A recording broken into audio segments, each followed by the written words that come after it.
Olá, mais um Politicast para você e hoje eu convidei um dos políticos mais promissores do Rio de Janeiro. É o segundo cara mais importante da cidade, presidente da Câmara de Vereadores, vereador Carlos Caiado. Caiado, muito obrigado por ter aceito o meu convite. Eu que agradeço. Um Bom prazer enorme estar com você. E espero que esse papo seja muito produtivo. Acho que você tem muita coisa a contar, tem muito assunto aí, né? Tem carnaval, tem plano diretor, tem muito assunto aí para você contar que certamente vai ser um programa recheado de novidades. Até a oportunidade da prestação de conta, né? Estamos no quarto ano. Quarto ano não só como vereador, mas como presidente da Câmara. Acho que a gente conseguiu fazer um planejamento legislativo que já proporciona para a cidade assim, o resgate dela que estava sendo necessário a ter no momento, inclusive, mais difícil da pandemia que nós tivemos da humanidade. Então a gente montou um planejamento que eu acho que tem dado certo. Mas eu queria começar, então, vamos começar, eu acho que pelo projeto, as pessoas dão pouca importância, mas eu acho que a coisa mais importante no termo de produção legislativa que é o plano diretor, que é o que norteia, né, o crescimento da cidade, o que pode, o que não pode nos bairros. Eu queria que você explicasse um pouquinho, porque quem está nos assistindo não tem essa, digamos assim, esse conhecimento legislativo profundo, às vezes, para poder entender do que o plano diretor trata. O que esse plano diretor trouxe de inovação em relação ao que existia anteriormente? O plano diretor, acho que quem sou para falar para você, né? Você tem um cara tem a capacidade enorme, entende todas as legislações, mas está no estatuto da cidade, das cidades, em que o Poder Executivo, no caso o prefeito da cidade, tem que caminhar a cada 10 anos para o Poder Legislativo em todas as políticas públicas, principalmente no solo urbano das cidades, e o Poder Legislativo, assim que recebe esse plano, né, enorme, muito complexo, criar uma comissão especial com membros do Legislativo e vereadores e debater com a sociedade, com audiências públicas, assim que nós fizemos. Foram 35 audiências públicas regionais em todos os bairros e depois passar pelas discussões internas, poder apresentar emendas e fazer realmente na aprovação o plano diretor valer. E esse plano diretor é um plano diretor inovador que nós aprovamos agora. Nas outras vezes que foram aprovados, né, nos outros 10 anos passados, por exemplo, foi um plano diretor mais com diretrizes. A cidade tem que fazer crescer para cá, crescer para lá, a urbanização no local aqui e ali. Esse não, esse a gente tinha uma legislação com muitas leis, inclusive um decreto que até foi colocado como lei no outro plano diretor de 76, e a gente tinha em torno, por exemplo, 50 leis que nós fizemos em uma só, que é a Lei de Ocupação de Solo. E ali, de fato, assim, esse plano diretor, diferente do outro, não é de diretriz. A gente buscou desburocratizar ao máximo a cidade, otimizar importantíssimo, né? A questão empreendedora.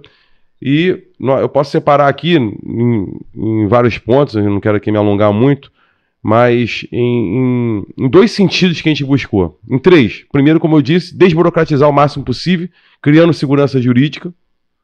E nisso, como eu falei, 50 leis, diversas delas que ficam na interpretação, às vezes, do licenciador, você ter totalmente claro em uma só, em uma regra só, na ocupação do solo, e separado por regiões.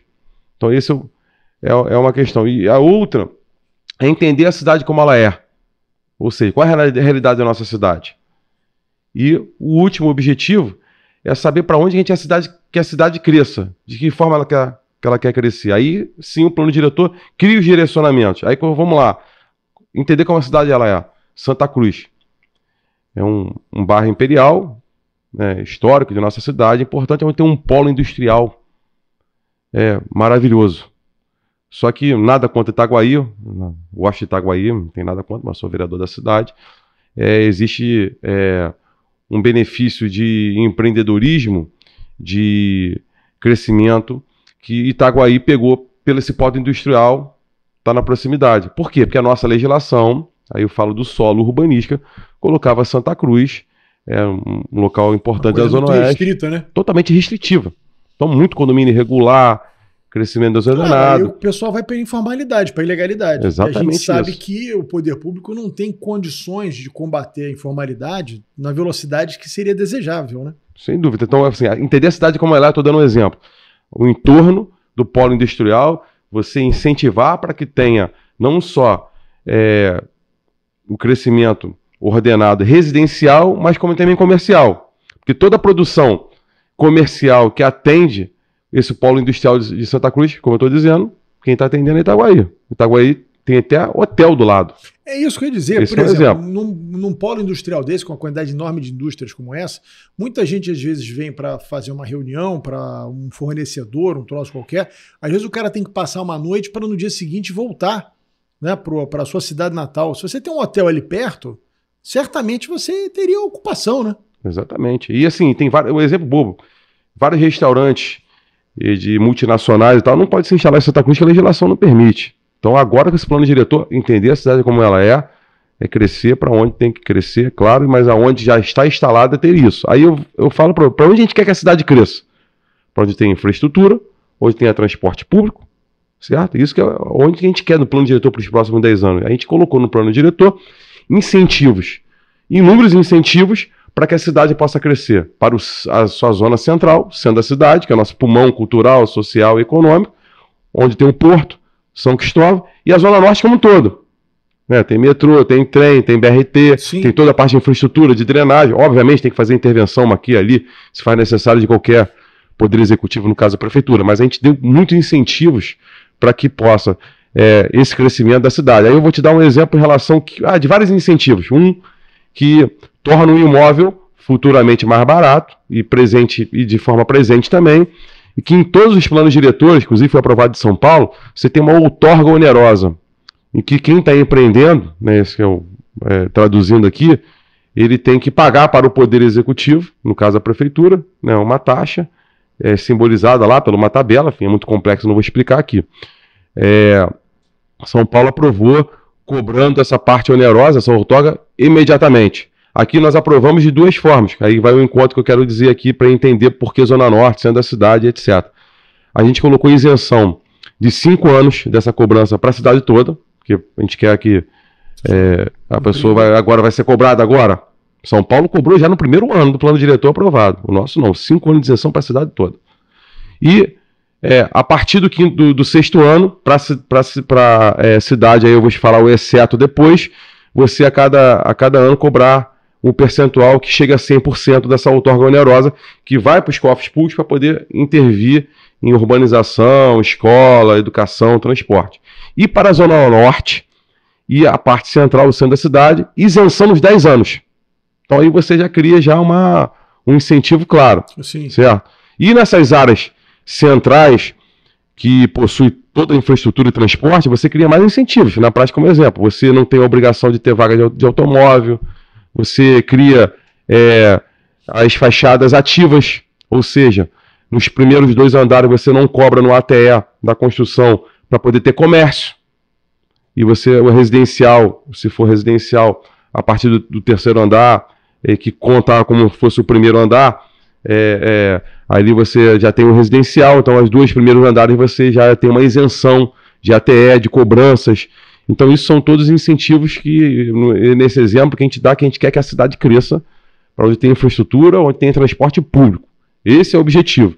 E, obviamente, a gente olhou a cuidar e olhar na aprovação do plano diretor a cidade como um todo. E quando a gente fala da Zona Oeste, que eu citei com a cidade como ela em Santa Cruz, a gente buscou ter para a Zona Oeste um crescimento horizontal, ou seja, não prédios grandes, você poder construir, claro, aqui não há um impedimento, e buscar no plano diretor incentivos para ter parques públicos, como a Prefeitura hoje já vem fazendo, e que está no plano diretor para ter novos parques. Até a Câmara Municipal, por exemplo, aprovou uma legislação específica, o Parque em Uaíba, que já está sendo feita a obra.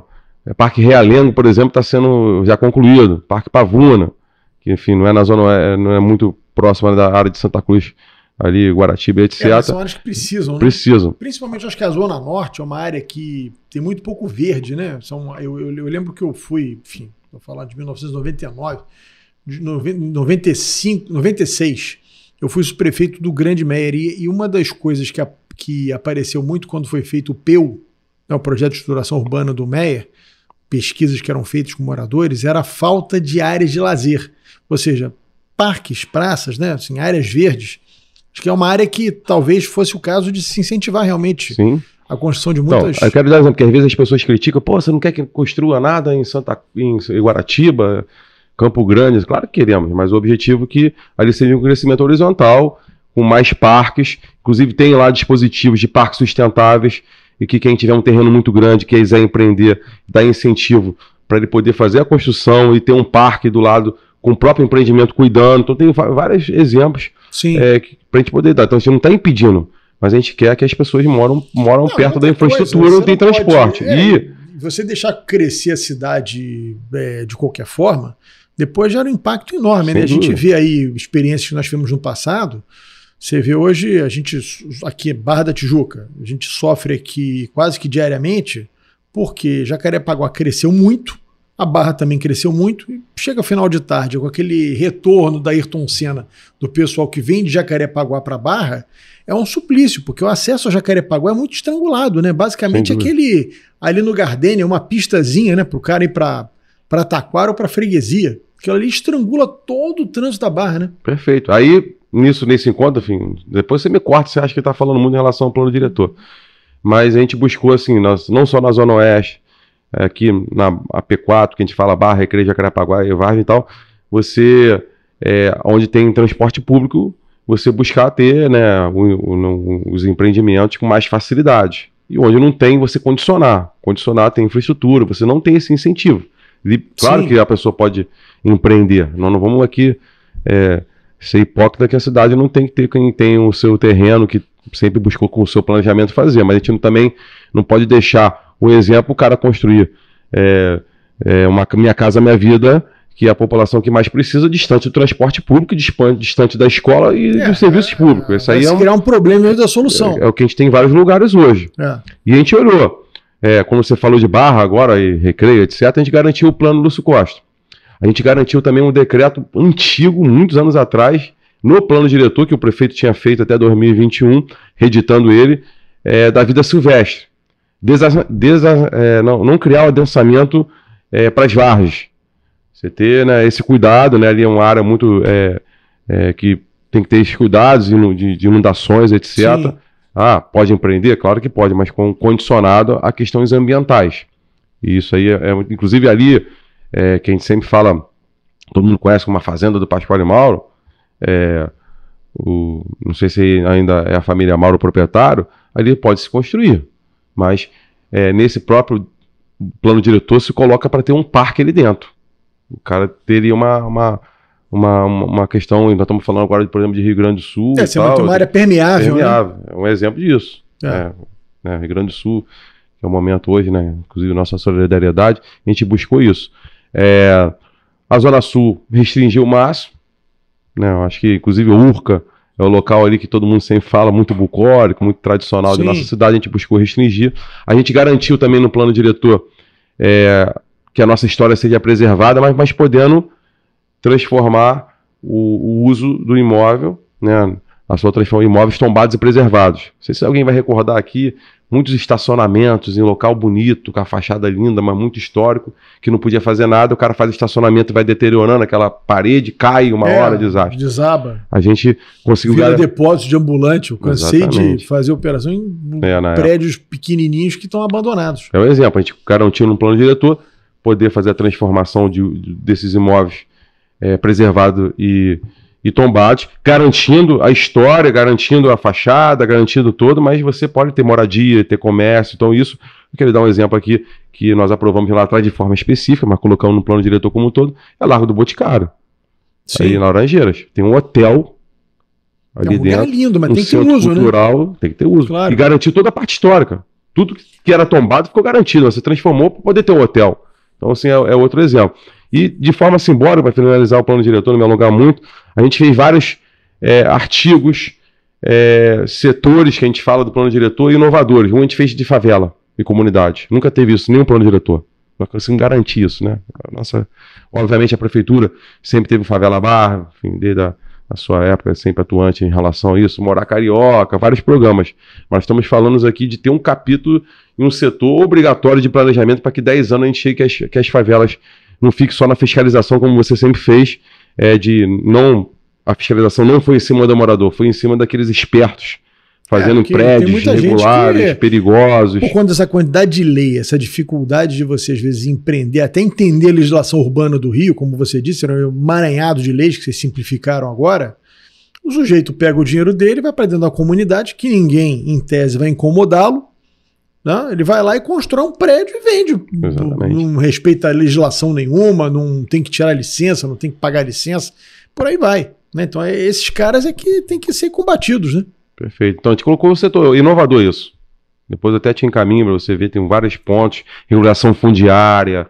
Isso é muito importante, sabia? Dentro da comunidade, você ter regras, você buscar que o Poder Executivo ali de fato cria, no próprio licenciamento de urbanismo, uma coisa mais otimista, ter um arquiteto social da prefeitura que ajude o morador a fazer a sua propriedade ser legal, vai poder tirar um empréstimo por isso do banco, se quiser melhorar a sua propriedade, quiser abrir um comércio, como garantir o seu imóvel, e você cria uma legalidade, uma formalidade dentro das comunidades. Eu acho que isso e o próprio comércio. Eu acho que você tocou num assunto que é fundamental, Caiado. Eu acho que o Rio de Janeiro ele só tem uma solução. Essas comunidades, durante muito tempo, elas viraram verdadeiras áreas autônomas da cidade, porque elas têm regra própria, né? Muitas vezes a regra é imposta pela milícia do local, pelo tráfico do local, porque ali nasceu e cresceu sem regra, né? As pessoas foram construindo de qualquer jeito, ia lá na associação de moradores, que dizia o que podia fazer, o que não podia, enfim. Ali são áreas autônomas. Eu acho que a forma que a gente tem de resgatar essas áreas para a cidade é através da formalização. Se você vai lá e dá o título de propriedade do cara, diz, aqui pode isso, aqui não pode aquilo, você começa a dar direitos e deveres, exigir deveres também dessas pessoas, você começa a trazer essas pessoas para a cidade formal. Perfeito. E você vai perdendo essa caracterização de gueto, de lugar excluído, de cidade, de área autônoma, né? Você vai enfraquecendo o poder paralelo, porque as pessoas, como elas vão tendo direitos, o cara, hoje... a maioria das comunidades, como é que o cara diz que é dono? Porque o cara está escriturado lá na Associação de Moradores. A Associação de Moradores é um cartório. Né? Se o cara passa a ter o RGI do imóvel dele, passa a ter um certificado da prefeitura que a construção dele está legalizada, aquilo ali passa a ter um valor muito maior. Você passa a ter um comércio ali imobiliário legalizado, enfim, você passa a ter uma... E aos poucos você vai mudando essa consciência das pessoas que vivem ali. Eu acho que assim, não é uma coisa de um dia para o outro, a gente não vai resolver isso em um ano ou em um governo, mas eu acho que é um assunto que vocês já começaram no legislativo a sinalizar para esse lado. Eu acho que tinha que ser uma prioridade não de um governo, mas eu acho que da cidade. Como é que a gente faz com que essas pessoas... Porque o Favela Bairro, ele foi um pontapé, né? Você entra lá e urbaniza, você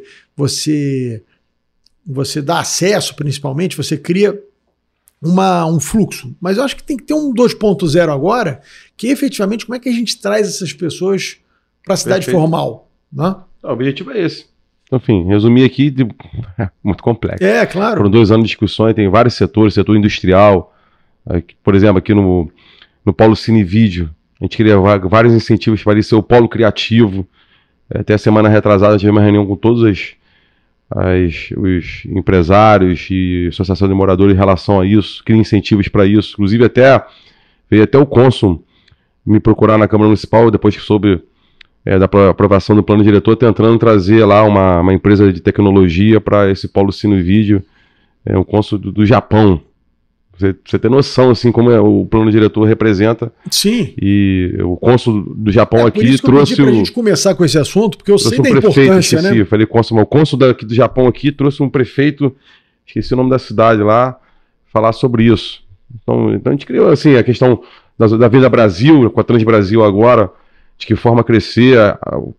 Pasme, a gente tem uma questão de logística de galpões, de entrega de produtos, e que São Paulo e São Bernardo, por exemplo, outro município, lá tem incentivos para esses galpões ficarem Nesses corredores, né? Nesse corredor. Estamos buscando porque fique na vida Brasil. Fala da segurança pública, mas o próprio desenvolvimento traz a segurança pública. Sim. Essa questão de logística. Você compra na internet, um cidadão compra na internet uma capinha de celular pro seu filho. Da onde vem essa logística de entrega? Então, ficar na cidade do Rio de Janeiro. Então, a gente preocupou do setor industrial, setor turístico também, a gente fez um capítulo só sobre o turismo, enfim, etc. Então, assim, o transporte público, já um debate do próprio prefeito, enfim, de criar o VLT na Transoeste, na Transcarioca, a gente colocou no plano diretor como meta para que esse plano... Botar sobre trilho, né? Eu acho que é uma... o VLT, né? Elitizar, né? E a gente botou isso no plano diretor, uma discussão importante. A gente está no plano diretor como meta e cumprir essas metas. Então, é um exemplo disso. Então, todos os setores, o plano diretor engloba tudo, né? Todas as ações necessárias de política pública, todos os setores a gente coloca ali. Só que a única diferença desse plano diretor é que a gente conseguiu, de fato, não ser só diretriz, de fato, realmente, a questão de colocar ali o planejamento de solo, que são os pelos, você falou vários pelos, né? É um só. Entendi. Separado por regiões. Isso facilita muito, até para você entender a cidade, né? Agora, Caiado, uma coisa que assim, eu vou muito pouco ao centro, mas quando eu vou, sempre me choca muito. O centro já vinha num processo de esvaziamento. Quando teve a pandemia, aí acabou de ferrar de vez a maioria dos comerciantes que tinham ali no centro, né? O Petrobras, BNDES, tantos órgãos federais que são muito importantes para encher de gente o centro, ficaram muito tempo, mesmo depois da pandemia, de home office. Então isso piorou mais a situação do centro da cidade. Hoje você tem uma quantidade enorme de lojas fechadas ali. Eu sei que a Câmara, junto com a Prefeitura, com o Executivo Municipal, tem feito várias leis no sentido de permitir que as pessoas façam a mudança do comercial para o residencial, justamente para você poder botar gente morando no centro. Mas, pergunto a você, não seria o caso, de repente, de se fazer uma legislação? Eu imagino que aquele comércio do centro, o número de pessoas que paga hoje IPTU ali é mínimo, que deve ter de falta de pagamento ali, o que deve ter de gente que não está pagando imposto ali é muito grande. Não seria o caso de dar um incentivo hoje, mesmo que temporário? Por exemplo, o cara abriu uma loja que está fechada, tirou um alvará para abrir um restaurante, uma loja de roupa, uma loja de brinquedos, sei lá, qualquer coisa do tipo.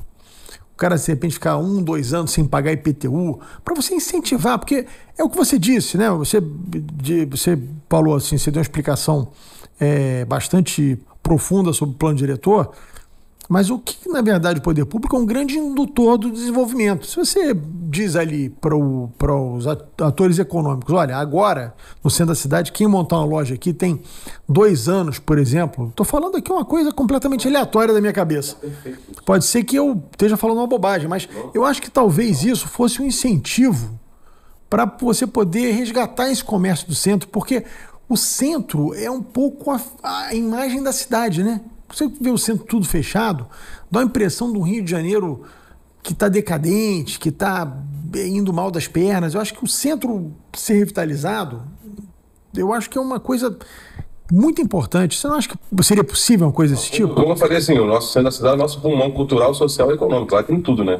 Tem o BRT, tem trem, metrô, tem toda a infraestrutura necessária. Inclusive, como você disse, nós aprovamos 2 legislações que são as mesmas, só de continuidade, uma RVP 101 e outra RVP 112. O nome é mesmo, só muda alguns incentivos a mais no RVP 102. E a ideia nossa é realmente, olhando até para outros lugares do mundo, como Portugal, Lisboa, incentivou as pessoas a morarem no centro da cidade, a gente buscou de transformar e ter incentivos para que tenham construções na transformação até de prédios construídos para residencial. E já tem sido um sucesso. Muitos imóveis licenciados. E isso, quando a gente fala do centro, não é só o centro, é o porto, né? A gente até incentivou para São Cristóvão. Isso é uma questão importante. E no RVP 102, manteve o incentivo e aumentou ainda mais, e buscou também ter grandes equipamentos que geram, né, o povoamento do local. Escolas, que não estavam no Reviver Centro, tem um atrativo de incentivos maiores, supermercados e shoppings. Então, no Reviver Centro 2 buscou isso, para você dar vida. E no próprio Reviver Centro 1 e 2, que deu continuidade, a gente também autorizou o Poder Executivo, no caso da Prefeitura, subsidiar alguns comércios que possam dar vida ao centro da cidade. Um exemplo é a Rua Carioca, que vai ser a Rua da Cerveja, e que a Prefeitura paga o aluguel por 2 anos para quem for abrir um empreendimento, né, de cerveja. Ainda dá também um subsídio de até R$200 mil para a obra daquele estabelecimento. Sensacional, não sabia disso. Isso aí é um exemplo disso, assim, de buscar a povoar. E tem outro também em relação à cultura, que no mesmo sentido ali, perto da Presidente Vargas, ali, da Candelária, é outro incentivo também para você povoar outra região importante. Então isso, assim, é importante as pessoas terem conhecimento. E nós tivemos um acréscimo já depois da pandemia, e até o dia de hoje, não até se esquecer da pandemia, de 40% de pessoas mais de fluxo no centro da cidade. Então, isso, e o próprio poder público ajudando, né? A própria prefeitura conseguiu um convênio federal e comprou lá, vendeu um prédio em frente ao Museu da Manhã, que vai virar uma residência. O edifício à noite. Sim. Bem famoso e tal. Tem outros exemplos. E o que você está falando, cara, perfeito. E ali é uma vistaço, né? Imagina você morar ali, você tem uma vista de toda a Baía de Guanabara, um negócio assim extraordinário. IPTU muito caro.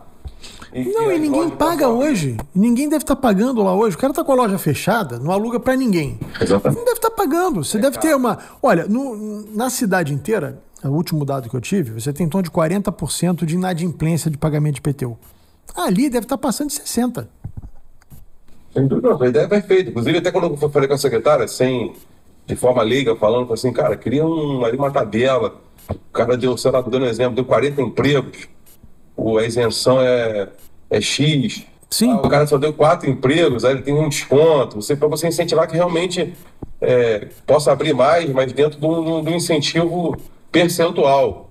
Isso aí é fundamental. E o cara, hoje a fazenda não está arrecadando nada numa loja dessa. Só o cara tirar o varal, o cara já tem que pagar uma taxa. Então só aí o cara já pagou alguma coisa para poder abrir a loja dele, o comércio dele. Então aí ele emprega a gente. Se for uma empresa de serviço, vai pagar ISS. Mesmo que não seja um restaurante que pague ICMS, o município tem a cota à parte de 25%. Então, entendeu? É uma burrice não incentivar. Às vezes quem está com a cabeça na arrecadação fala assim, pô, mas a gente vai dar isenção, vai deixar de arrecadar, mas já não está arrecadando, o cara não paga. Né? Então qual é o propósito de você escriturar lá na dívida ativa que o cara tem um negócio a pagar? Enfim. Essa é a ideia. Temos que colocar lá na prática. Sim. O principal foi realmente colocar pessoas morando no centro da cidade para você dar mais vida, e com isso você volta as empresas a serem abertas, você consegue... Mas se puder dar um empurrãozinho a mais é bom, né? A ideia é ótima. Caiado, vou explorar um pouquinho você aqui, que como você é o segundo cara mais importante da cidade, porque do Legislativo Municipal, e você é um aliado do prefeito, tem sempre conversado com o prefeito, você, enfim, é inevitável você diariamente conversar com o prefeito. Hoje, quando você faz uma pesquisa, eu faço várias aqui, a gente tem identificado que a prioridade do carioca hoje, pergunta a 10 pessoas, 3 a 4 a prioridade se chama segurança pública. Conseguiu passar educação, saúde, emprego, enfim, tudo, transporte. Hoje o cara, você pergunta ao carioca, a prioridade dele é segurança pública. Eu sei que tem um projeto na Câmara para armar a guarda. Queria saber de você se você tem conversado com o prefeito sobre esse projeto, se existe algo mais ambicioso do que somente armar a guarda, né? Eu acho que tinha que se aproveitar para basicamente refundar a guarda nesse sentido. Queria saber a tua opinião sobre isso e por quanto anda esse projeto. Eu queria, assim, primeiro, na minha opinião, segurança pública, né? Obviamente são as forças policiais, tem que ter autoridade, não ter a política, ser extremamente técnico, tem que ter inteligência, tem que ter hoje com a tecnologia. Sim. Tem que ter tudo isso, mas eu acho que o município tem um papel fundamental no sentido, quando até a gente falou no primeiro bloco aqui da nossa da nossa conversa sobre o plano diretor. Se você desenvolver a cidade, né, e você gerar empregos, você ter projetos sociais que façam, né, ocupação do nosso adolescente o tempo todo. Então, assim, eu acho que isso é muito importante, o papel também das prefeituras, no caso a Prefeitura do Rio, né, que tem a ver com o vereador, que isso seja feito. E esse papel nós estamos buscando cumprir. Da dignidade das pessoas, quando a gente fala do BRT, é tratar de segurança pública. Vocês têm um BRT hoje, né, totalmente com os ônibus novos, com as estações novas, inclusive a Câmara Municipal aprovou isso tudo, queria dizer isso aqui. E quando nós aprovamos, foi uma emenda até de minha autoria, a questão do BRT Seguro. O BRT Seguro está fazendo até agora, a última estatística que teve, em, sei lá, 10 meses, 2.000 prisões que fizeram. Isso é segurança pública. Tecnologia, monitoramento totalmente no COR, no Centro de Operações, integrado com a Polícia Militar, o centro também de operações dele, então isso é segurança pública. Isso certamente esse BRT Seguro, ele reprime uma série de pequenos delitos que poderiam estar acontecendo ali. É monitorado, tem prevenção, tem nesse monitoramento todo, e realmente depois repressão, caso, né, se faça necessário. E a dignidade das pessoas. Porque terra de ninguém, a segurança só aumenta, né? A falta de segurança. Então, essa busca. E, obviamente, assim, eu entendo que o poder das forças policiais tem que continuar com o Estado, com a Polícia Militar, com a Polícia Civil, mas acredito que, como você citou, que a Guarda Municipal ela tem um papel fundamental de ajudar. E o que eu estou fazendo como presidente? Eu acho, na minha opinião, um absurdo, pelo menos a cidade do Rio de Janeiro, não decidir se quer ou não quer. Como presidente, o que eu falei para os meus colegas, para os vereadores, que nós temos que decidir isso para a população. E quando a gente fala para a população, cada vereador tem a sua representatividade nas eleições, quando foi candidato, então ele está representando a população. E ele vai ser cobrado pela sociedade se quer ou não quer a Guarda Armada. Agora não pode. Não decidir, né? Não decidir. E de todas as capitais mais importantes do nosso país... só o Rio de Janeiro que não tem. Rio de Janeiro e Recife não tem. Não tem a Guarda Armada, mas não tem a decisão. Não decidir se não querem a Guarda Armada. Então, isso é o meu planejamento que eu busquei fazer e tenho um compromisso meu, que eu vou buscar que seja cumprido, mas que não depende só de mim, e até junho agora a gente vote. E já fizemos uma audiência pública pela Comissão de Segurança, e vamos fazer agora uma audiência pública pela Comissão de Administração para tratar de servidor. A outra foi sobre segurança pública, como que ter essa interação, né, no caso, se a guarda for armada, a discussão foi essa. Inclusive veio o comandante da Guarda de São Paulo, participou, lá a Guarda Municipal é armada, um exemplo disso. E o segundo objetivo dessa audiência pública é saber as condições que são necessárias na discussão pela Comissão de Administração. O presidente Jorge Felipe é o presidente dessa comissão, vai ser semana que vem, dia 22, se não me engano, a audiência pública, para tratar disso. E depois nós vamos ter também uma reunião técnica, operacional, dos vereadores com seus assessores, com o comandante da Guarda, o secretário de Ordem Pública e quem o prefeito indicado da sua decisão política, o chefe da Casa Civil, etc., para a gente poder alinhar. Aí eu vou te dar um exemplo por que eu vou chegar agora para finalizar. Eu sou a favor da Guarda Armada.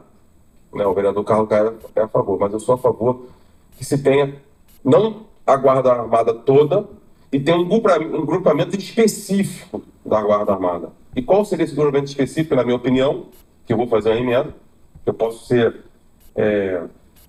ou apoiado ou derrotado nas ideias e ser convencido também que não, que seja toda a Guarda ou seja do grupamento. O grupamento do turismo.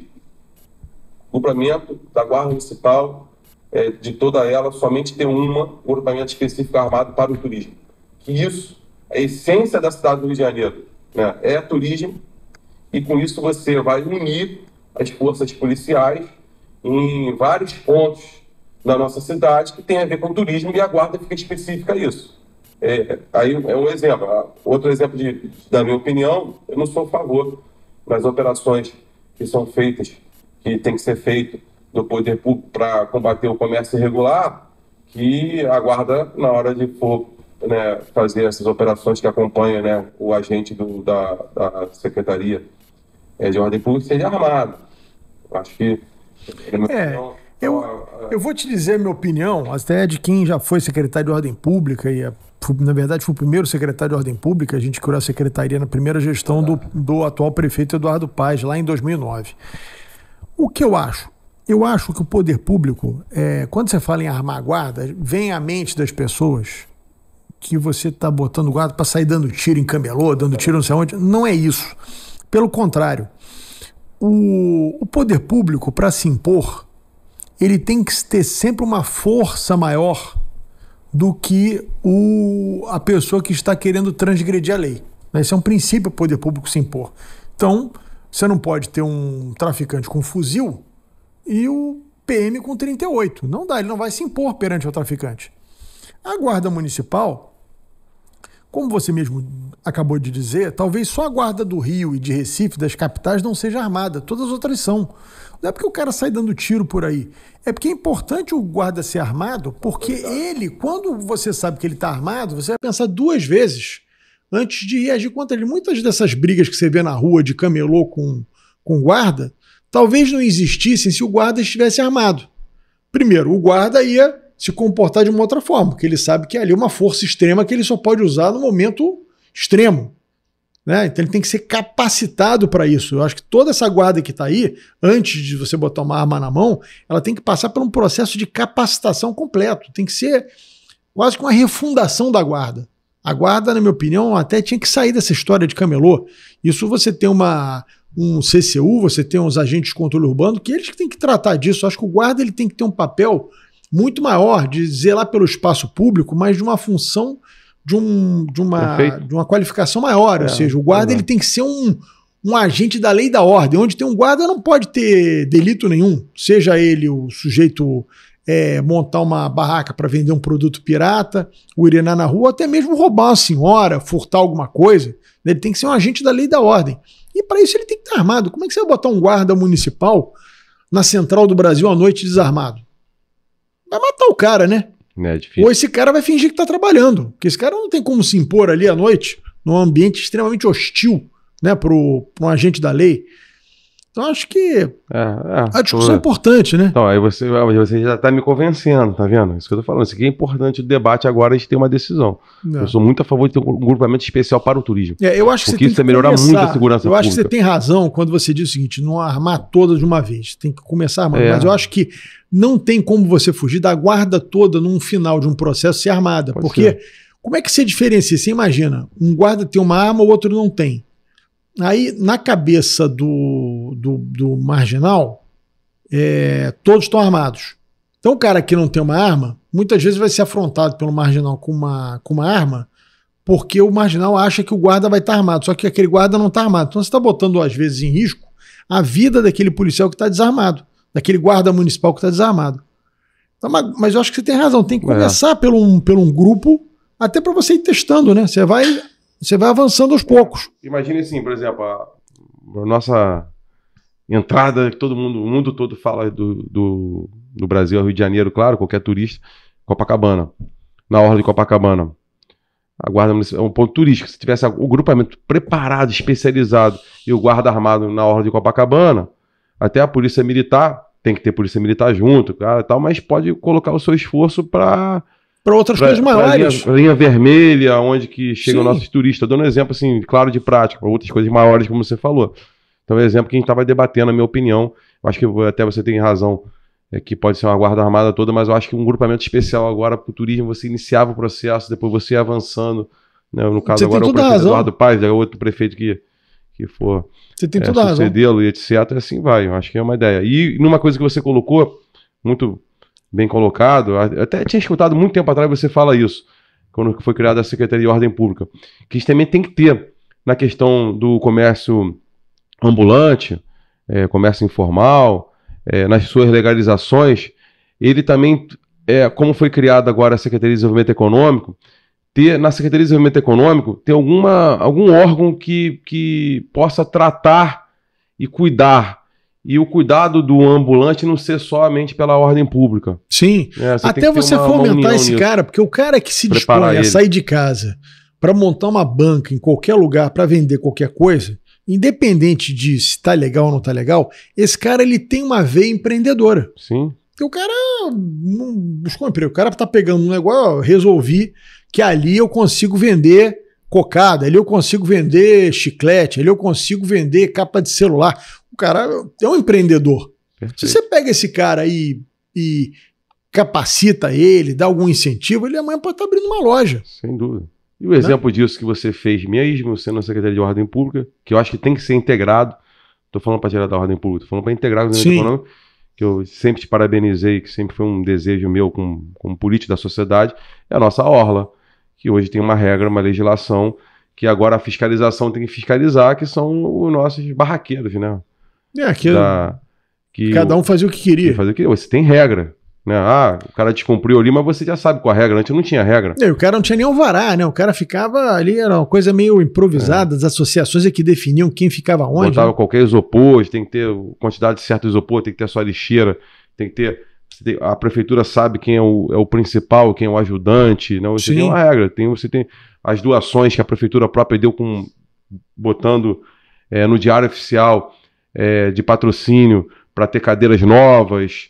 Né, ter guarda-sóis, você unificar os guarda-sóis da mesma cor, né, que não tem aquela foto lá de cima que aparece um monte de cerveja diferente, um amarelo, outro é vermelho, outro é azul e por aí vai. Isso é a regra que você está ajudando o comércio não ambulante e que é o objetivo, como você falou. Eu li no jornal outro dia, eu queria depois entrar na política com você, mas eu queria acabar esses assuntos da cidade primeiro. Eu li no jornal outro dia que você teve uma ideia que eu achei interessante, queria que você explicasse o motivo disso, em vez do carnaval ser feito em 2 dias, o desfile das escolas de samba ser feito em 3 dias. Eu soube que essa ideia tinha sido sua. Qual é o objetivo disso? Assim, eu sempre falei isso, né, Rodrigo? Sempre falei disso e isso se ativou mais até mesmo quando a gente comemorou agora, né? A comemoração até do Brizola, Darcy Ribeiro, do próprio Nestor Rocha, que foi presidente da Rio Tour, do Sambódromo lá da Sapucaí. Teve uma homenagem lá, muito linda para eles lá. Inclusive, parabenizo eles por sempre essa ideia, o ícone do Carnaval do Rio de Janeiro, aquele palco. E acho que a questão é um pouco óbvia, mas que na prática às vezes tem dificuldade de ser implementada, e agora teve a decisão que vai ser colocado. Acho que foi muito bom essa união pelo novo presidente, e que são vários objetivos. O primeiro objetivo econômico da nossa cidade.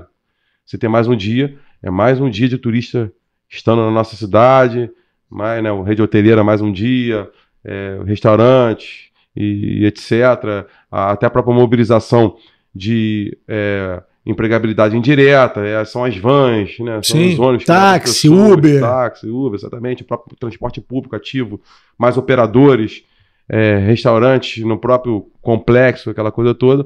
E também existe também a outra questão do público. Quando dá 4 horas da manhã, é insano, né? As pessoas, o público ali, tá a arquibancada vazia. Então, você tendo mais um dia, você dá a oportunidade de mais as pessoas assistirem esse desfile maravilhoso. E, inclusive, no outro objetivo, baratear o ingresso também. Inclusive, o presidente da Aliás, até quando anunciou isso, falou que os ingressos arquibancadas, onde que a gente quer mais o atrativo principal, é que ele seja mais barato ainda. Né? E isso, tendo mais um dia, fica mais barato. Sim. E isso, ter as arquibancadas cheias, a emoção de quem está desfilando também, né, de ver aquilo ali, de você ter mais uma questão. A outra questão também das próprias escolas de sambas, de questão de iluminação. Às vezes está de dia. Isso é operacionalidade também. Então a gente sempre conversou com muitos carnavalescos que falavam, é muito ruim isso. Né? E a outra questão também é humana. Quem está desfilando chega às vezes cedo ali. Tem pessoas que, assim, em relatos, até passaram mal, que tiveram que até substituir pessoas lá que tinham que compor lá aquela ala, porque era 5h30 da manhã. Então é outra questão. E quando a gente fala de desenvolvimento econômico, estamos sendo mais um dia, quem compra, né, no caso da Aliesa é uma concessão, um sambódromo ali durante o carnaval para a Aliesa, tem os camarotes, né, que investem também, deixa de ser empregabilidade. Sim. Você teria mais um dia de atrativo. A gente vê, inclusive, em relação aos camarotes, que muitos desses camarotes disponibilizam até de recursos, né, para poder trazer um show de atrativo dentro do próprio camarote, virou uma festa. Então você teria mais um dia disso, e mais um dia que estaria gerando essa economia para o Rio de Janeiro. Então, assim, foi uma ideia nossa que a gente sempre bateu nisso, sempre debateu, e que até o Nestor Rocha até falou, pô, foi a ideia do meu amigo Caiado, mas eu acho que é a ideia do povo, todos que sempre desejaram isso, dá para se encaixar plenamente a gente ter a semana toda de carnaval no Rio de Janeiro. Bom, vamos falar um pouquinho de política. Vamos. Você, além de presidente da Câmara, é presidente municipal do PSD, que é o partido do prefeito Eduardo Paes, e que vai ter uma chapa de vereadores poderosa. Alguns estão chamando de chapa da morte. Mas eu, particularmente, sempre fui candidato em partido grande. Eu tinha uma ideia fixa. Eu até brincava com as pessoas, diziam, pô, vai para um partido pequeno, sei lá, se elege com menos votos. Eu digo o seguinte, para morrer, é melhor morrer em grupo que morrer sozinho. Essa é boa. Entendeu? É melhor você ser, às vezes, terceiro, quarto suplente de um partido grande, que um vira secretário, outro é candidato a deputado, outro vai para não sei para onde, outro tira licença, você acaba assumindo o mandato. Um partido pequeno, às vezes, você é primeiro suplente e não chega a lugar nenhum. Como é que está essa chapa do PSD de vereadores? Quantos vereadores tem lá hoje? Quantos vocês acham que vão fazer? Rodrigo, primeiro você falar que eu sempre gostei muito dessa vida partidária, né? Hoje eu tô no PSD, mas eu sempre estive no único partido, nunca tinha mudado, eu não tô criticando quem tem mudado, não. Mas sempre vivi muito o DEM, né? O antigo Sim. PFL, e fui presidente desse partido municipal e presidente da juventude do partido, e sempre busquei ajudar a montar a nominata. Nosso sistema eleitoral, que enfim, todos aqui devem acompanhar, mas você tem que mandar, com o nome fala nominata, montar os nomes, né? É um coeficiente eleitoral, que a atingir aquele coeficiente eleitoral você elege um parlamentar. Os primeiros então, da você lista. tem que montar os primeiros da lista, tem que montar a nominata, né? Então não significa, às vezes, até quando você depara com algum eleitor, desculpa estar me alongando muito, mas só para as pessoas entenderem, fala assim, pô, fulano teve muito mais voto que o outro, não entrou. Porque a nossa legislação fala que realmente aquele partido tem que somar aquele número de votos para você eleger um, né? Então, o primeiro passo é isso. Então, montar uma nominata sempre com muito cuidado, né, que representa o partido. Então, assim, para mim, me honra agora estar como presidente do PSD, e realmente a gente buscou fazer uma nominata expressiva, com nomes expressivos, e que a gente possa eleger a maior bancada. Em 2020, por exemplo, eu fiz a nominata do DEM. Nós fomos empatados com o Republicanos e com o PSOL, né? A maior bancada. Fizemos 7 vereadores. O DEM fez 7, o Republicano fez 7 também, e o PSOL fez 7. Agora, no PSD, eu estimo a gente fazer de 13 a 15 vagas. Nós temos, só de vereador, nós temos 13 vereadores com mandato. Pessoas que não têm mandato, mas que serão bem votados, né? Tem subprefeitos, tem secretários, né? Tem outros nomes importantes. Tem vários. Né? Subprefeito, secretário, como você disse. Vereadores estavam em outro partido, vieram para o PSD acreditando realmente de ter uma nominata forte. E como você falou, assim, eu sou da mesma tese que você, eu prefiro 1000 vezes disputar numa chapa grande, que você tem possibilidade de reais disputar mais com outros, mas com mais chance, inclusive, de ganhar. Porque às vezes você pega um partido, com todo respeito, que você olha nominar, só vai fazer um, então tá todo mundo se gladiando, enfim, desculpa usar o termo, se matando no bom sentido, para poder ser o número 1, porque só vai fazer um, a soma. E o nosso quem ficar na suplência provavelmente vai morrer na suplência. Exatamente. O partido grande, no caso do PSD, ou pode ter outros partidos grandes e tal, você tem essa possibilidade ali na nominata ter pessoas grandes, mas você fazer 13 votos, você vai estar disputando. Disputar eleição faz parte do jogo. Você está disputando com mais facilidade até de ganhar. Olha, e depois assumir o mandato. O exemplo disso, desculpa me terminar, o DEM, nós temos 3 parlamentares que eram suplentes que assumiram logo em função de ser um partido grande. Um virou secretário, outro virou deputado federal e deu a vaga para o outro, virou conselheiro do Tribunal de Contas. E é um movimento que traz o partido grande. Sim. Não, só para ratificar o que você está falando, eu fui deputado federal 2 vezes. Em 2006, eu fiquei na primeira suplência. Nesse mandato meu, o 5º suplente assumiu o mandato. Era um partido grande, era uma chapa da morte também, como diziam que eu era um louco de ser candidato na época no PMDB, porque tinham pessoas fortíssimas com muito voto, que eu era um maluco de ser candidato lá. Eu acabei assumindo meu mandato, depois virei secretário do prefeito Eduardo Paes, no primeiro mandato, outros viraram secretários, outros viraram prefeitos, o 5º suplente assumiu o mandato. No segundo mandato meu, em 2010, se eu não me engano, o 7º suplente assumiu o mandato. Ou seja, num partido, às vezes, que você faz muitos candidatos, você vai dizer, pô, mas a disputa lá, o corte, né, que chamam corte para eleitoral, ou seja, você vai ter que ter um número de votos maior do que no partido pequeno. Só que você acaba assumindo o mandato de alguma forma, coisa que às vezes num partido menor não vai acontecer. Perfeito. Né? Foi o nosso caso agora, por exemplo. De outros que podem citarem como exemplo. Você está achando a gente passar rapidamente, o que você está achando do governo? Eu sei que você é amigo, gosta dele, enfim, eu também sou. Eu queria saber a tua opinião política, né? O que você está achando do governo Cláudio Castro até aqui, quer dizer, esse segundo mandato dele, né? Cara, o Cláudio, assim, na verdade, ele trouxe uma paz pro Estado, né? Ele é um cara que sabe escutar, sabe articular. É importante enaltecer isso. A gente ficou muito tempo recentemente com o Rio de Janeiro nas páginas ruins e tal, e ele trouxe um pouco disso que precisava, né? Eu acho que, por exemplo, o Eduardo Paes, sendo prefeito, não apoiou o Cláudio oficialmente, até tiveram liberdade de estar junto, mas eles se falam e se unem e trabalham. Eu acho que o Cláudio tem isso é muito importante. Uma característica importante em relação a isso. Ele mesmo fez campanha pro Bolsonaro, mas faz o diálogo com o presidente Lula. Então é muito importante. Esse é um perfil do Cláudio que eu acho que a gente tem que enaltecer. E é um governo que tem muitas dificuldades pela recuperação fiscal. Eu acho que é um momento delicado que o governo sem vive dúvida. E sempre também é testado pela segurança pública, como a gente estava até debatendo agora, mas eu acho que dentro da média, assim, o Cláudio tá fazendo um trabalho muito bom. É difícil, complicado. A percepção às vezes, do eleitor, assim, pela complexidade de um governo e das dificuldades que foram criadas desde lá de trás, que cria para o governante. Mas aqui eu não falo não só como amigo, mas eu acho que o Cláudio está tendo um papel fundamental para o Rio de Janeiro nesse processo de articulação. Sim. E o governo Lula? Sim, para falar a verdade, assim, é um início curto para poder falar um pouco do governo. A gente tem se aproveitado muito relacionado ao prefeito Eduardo Paes em relação à cidade, de essa relação de o governo federal poder aportar recursos para o Rio de Janeiro. Isso vem acontecendo. Mas, a nível de políticas públicas, eu acho uma percepção hoje, eu acho que a gente espera mais e espera que isso aconteça.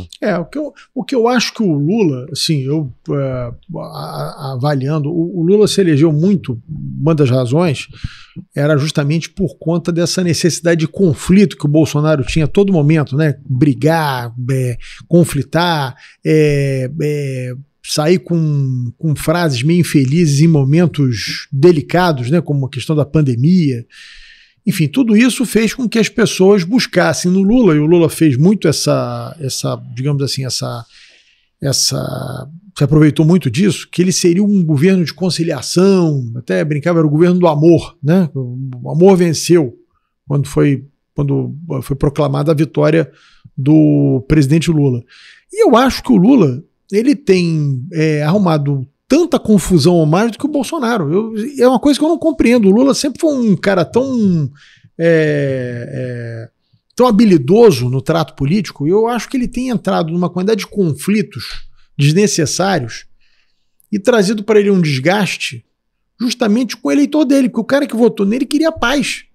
Né? E tá uma confusão, todo dia é uma briga diferente. Eu ia exemplificar, assim, foi boa a sua fala, mas eu ia exemplificar a sua pergunta anterior sobre o Cláudio. Que a gente estava necessitando, né, do presidente ter esse papel de realmente buscar a conciliação e de ter articulações. E como eu falo assim, a gente espera também que o governo faça a sua marca.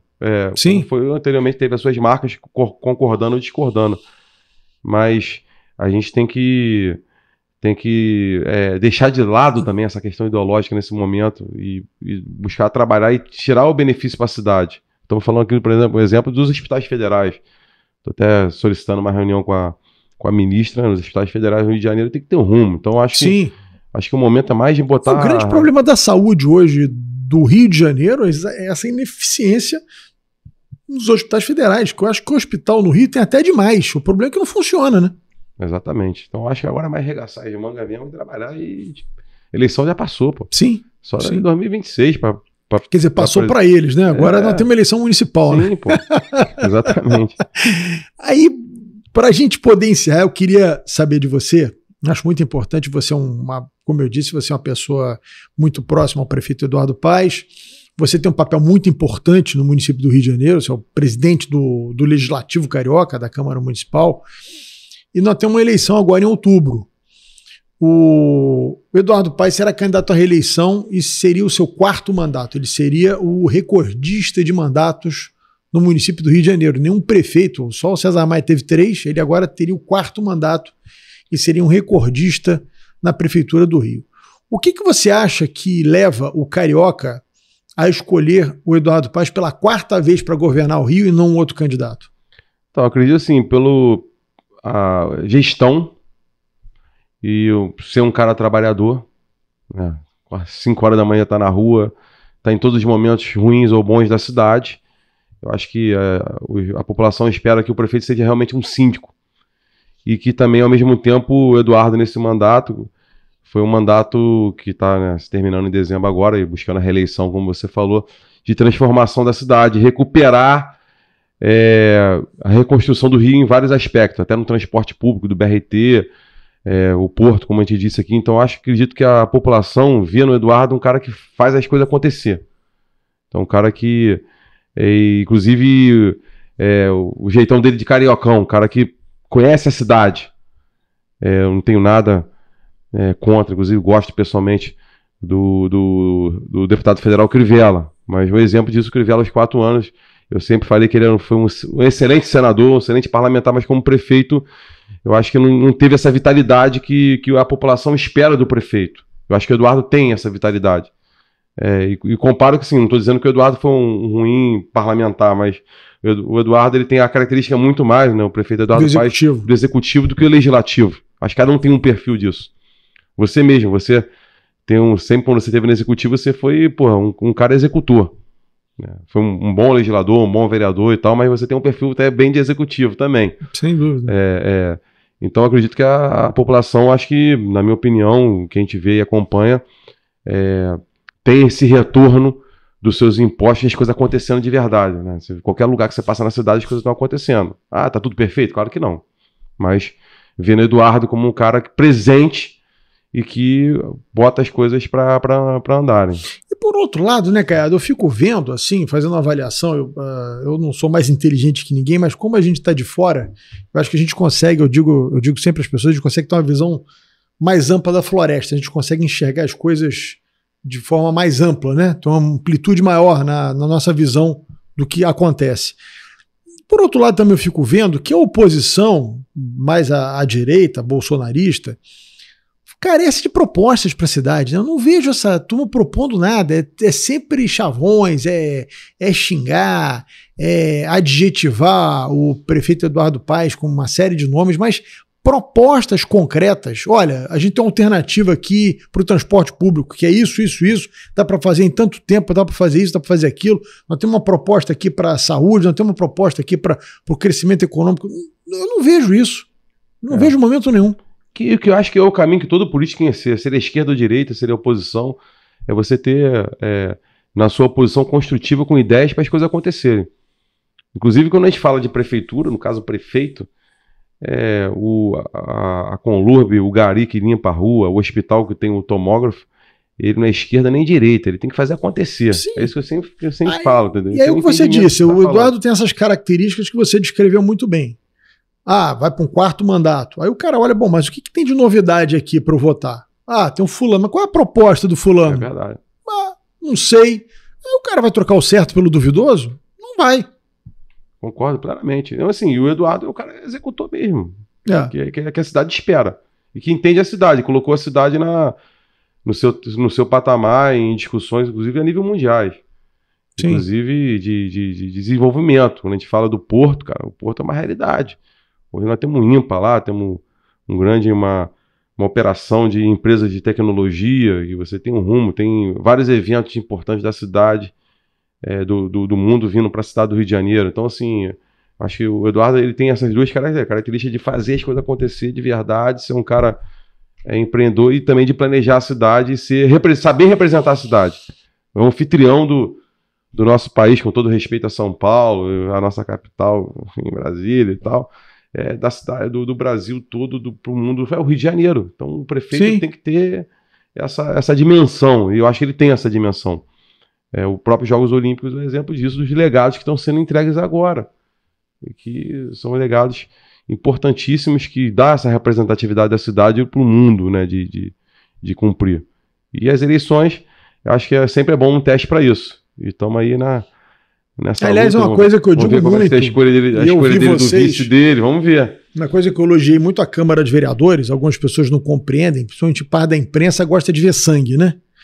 Quando a Câmara aprovou as contas do prefeito, ex-prefeito Crivella, mesmo com parecer contrário do corpo técnico do tribunal. Primeiro que o tribunal é um órgão consultivo, quem delibera é a Câmara, né? Se as contas serão aprovadas ou não. Segundo, que eu acho que quem tem que, diferente dos outros poderes, diferente do poder judiciário, por exemplo, o sujeito faz um concurso público, fica ali a vida inteira, o poder legislativo e o poder executivo, a cada 4 anos, o político ele tem que passar pelo crivo do voto. Ele é avaliado pela população. Você agora vai disputar uma eleição, o povo vai dizer se você fez um bom mandato, se você for um bom presidente da Câmara, se houve uma produção legislativa bacana, se você entregou as coisas que você se comprometeu, você vai ser julgado pela população.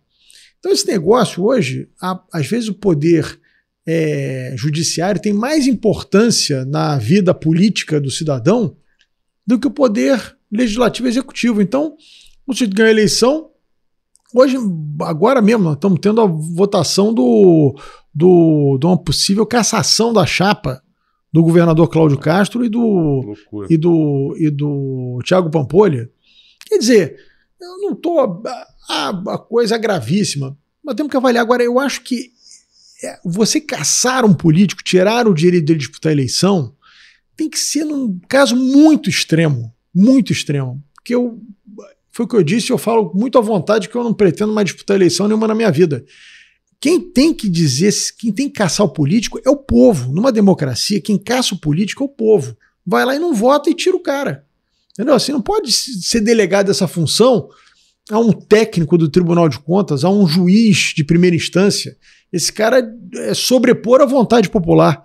Você elege daqui a pouco, porque na prestação de contas não teve não sei o que, faltou uma gasolina não sei aonde. Aí você pega a vontade de não sei quantos mil eleitores e joga no lixo por causa de uma coisa extremamente técnica, minuciosa, de uma prestação de contas na campanha eleitoral. Eu acho que essas coisas tinham que mudar, sabe, cara? Eu sei que não é uma função do legislativo municipal, mas eu acho que essa sobreposição da justiça eleitoral sobre a vontade popular é um negócio muito ruim, muito ruim para a democracia. Tem que ser cultural isso, né? Não pode deixar acontecer isso, porque até o povo, na hora de votar, fica sem entender. Né? Aí você vota, mas não vale. Acontecer. A gente teve agora, deixaram o Daniel Silveira disputar a eleição até o final. O cara, em tese, foi o segundo colocado, né, o terceiro colocado, sei lá, foi o terceiro colocado, teve 1.600.000 votos, que foram jogados no lixo, porque ele estava inelegível. Não. Por que deixa o cara disputar a eleição, então? Inclusive, as decisões judiciais têm que ser mais céleres. Rápido. Eu vou dar assim, tudo que você falou, concordo, não preciso repetir aqui, mas quero dar um exemplo meu mesmo. Dar um exemplo, não sei se você sabe disso. Em 2018, eu fui candidato a deputado estadual. Em outubro, eu comemorei a vitória na eleição. Meu partido fez 6 vagas, que era o DEM, né? O Democratas, na época. 6 vagas, comemorei. Tudo certo. Quando foi 20 minutos antes da diplomação e de terno para tomar posse como deputado na LERJ, na diplomação, desculpa, a posse foi em janeiro, a diplomação em dezembro, teve uma sessão extraordinária lá do TSE que validaram os votos de um candidato que tinha sido candidato e que durante a campanha suspenderam, né, a eleição dele. Aí depois ele conseguiu uma suspensão, votaram nele, mas no dia da eleição os votos dele não valeram para a população. Quem votou lá não valeu. E em dezembro eu ia ser diplomado. Aí meia hora antes, resolveram computar os votos. Aí o meu partido perdeu uma vaga. Foi justamente a sua. Eu virei primeiro suplente. Aí tudo bem, era vereador, enfim, continuei como vereador, aquela coisa toda. Mas é um exemplo do meu caso. Aí esse mesmo deputado que os votos na eleição, ele foi candidato, depois suspenderam, depois votaram nele, suspenderam o voto, validaram o voto dele.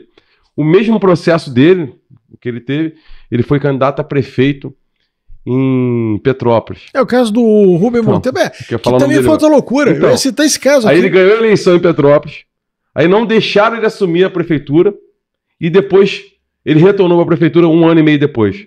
Ficou é o exemplo do meu caso. Não, e ficou 1 ano com prefeito provisório, uma cidade cheia de problema, com problemas de enchente, de troço, um prefeito provisório 1 ano. Mas você vê assim, mas o caso dele é o mesmo que não deixou ele validar os votos dele, é o mesmo processo que não deixou ele assumir a prefeitura e depois ele assumiu. Mas, pô, validaram os votos dele depois não valeu mais, ele deixaram de concorrer à eleição para prefeito. E agora não vai poder concorrer de novo. Então, é uma loucura isso. É exatamente o que você falou, é um entendimento. E a mesma coisa agora, 2 anos depois, agora, vai caçar... Só fazendo uma observação, veja como Deus escreve certo por linhas tortas, né? Você ficou na primeira suplência em 2018. Mas se você tivesse ganho a eleição para deputado estadual, provavelmente você não seria candidato a vereador de novo, não seria presidente da Câmara e não teria feito esse belíssimo trabalho. Verdade. Ou seja, Papai do Céu te tirou de um lugar para você estar na presidência da Câmara e poder entregar tudo que você entregou aí. Não, a política é muito dinâmica em relação a isso. E a gente não sabe, às vezes, por que acontece alguma coisa com a gente. Às vezes você acha que é uma coisa ruim que aconteceu, às vezes é uma correção de rumo que Deus está fazendo na tua vida. E é muito dinâmica, né? Por exemplo, ninguém imaginar, enfim.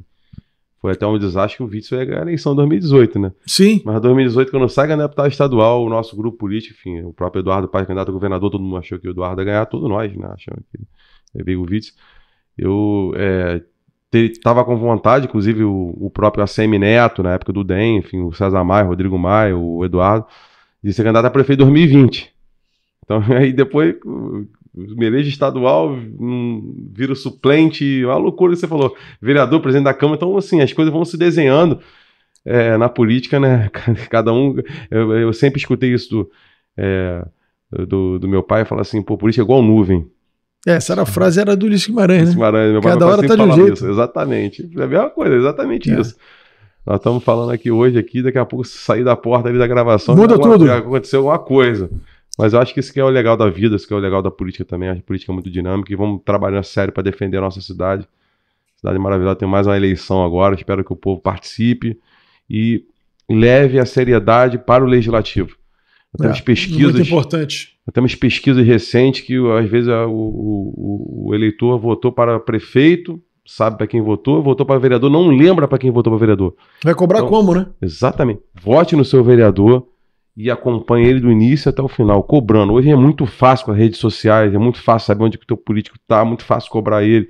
Eu acho que essa participação é fundamental. E a Câmara Municipal, como instituição, já demonstrou, nas todas as decisões que a cidade estão acontecendo, que a Câmara que decidiu da importância de ter parlamentar forte. E isso que eu faço aqui um apelo, assim, você gera opinião e sabe disso, da importância do parlamentar, que olhem para a Câmara Municipal. Não votem porque o cara é bonito, porque, pô, é engraçado, que é amigo, pô, tenta ver a proposta, tenta ver de que forma ele vai atuar e vai ter a seriedade de ser parlamentar. O cargo que mais influencia na vida do cidadão comum é o vereador. O cargo mais importante, 10 vezes mais importante, na minha opinião, que o deputado estadual. O deputado estadual vai tratar de polícia, funcionário público, enfim. O vereador trata das coisas da cidade, do dia a dia. Da capital, pô. Exatamente. As Olimpíadas foram onde? Na cidade do Rio de Janeiro. Quem aprovou tudo foi a Câmara Municipal. E por aí exatamente. Canhado, estamos chegando ao fim do nosso programa. Eu queria franquear a tua palavra a você, te agradecer mais uma vez por você estar aqui com a gente. Eu sei que você é um cara extremamente ocupado, tá um momento aí, você tem uma série de coisas a fazer, mas você se dispôs a vir aqui hoje. Eu queria muito agradecer a tua presença e franquear a palavra a você. O agradecimento é meu, a oportunidade, você é uma referência, esse podcast que já está fazendo um sucesso enorme, todo mundo acompanhando, visualizando. Eu acho que trocar as ideias aqui, eu acho que é importante para a população entender a forma que nós estamos trabalhando. Então eu espero que a cidade do Rio de Janeiro tenha trabalhado e tem voltado a ser a nossa centralidade do Brasil, de discussões diversas. E muito obrigado pela oportunidade, estou à disposição na Câmara Municipal e espero que a gente possa estar debatendo mais vezes. Agora nós estamos debatendo lá de a cidade ter um novo autódromo, decisão sobre o projeto do Vasco, estamos tratando da discussão orçamentária agora do município, então acho que é importante essa interação nossa aqui. A decisão do Vasco, sinceramente, eu não acho que tem importância nenhuma, mas tudo bem. A barreira do Vasco, Benfica. Olha, gente, eu quero muito agradecer a vocês que nos acompanharam nesse programa até o final. Peço a você que gostou, que você curta, e se você não for inscrito no canal, ainda se inscreva. Muito obrigado pela sua audiência.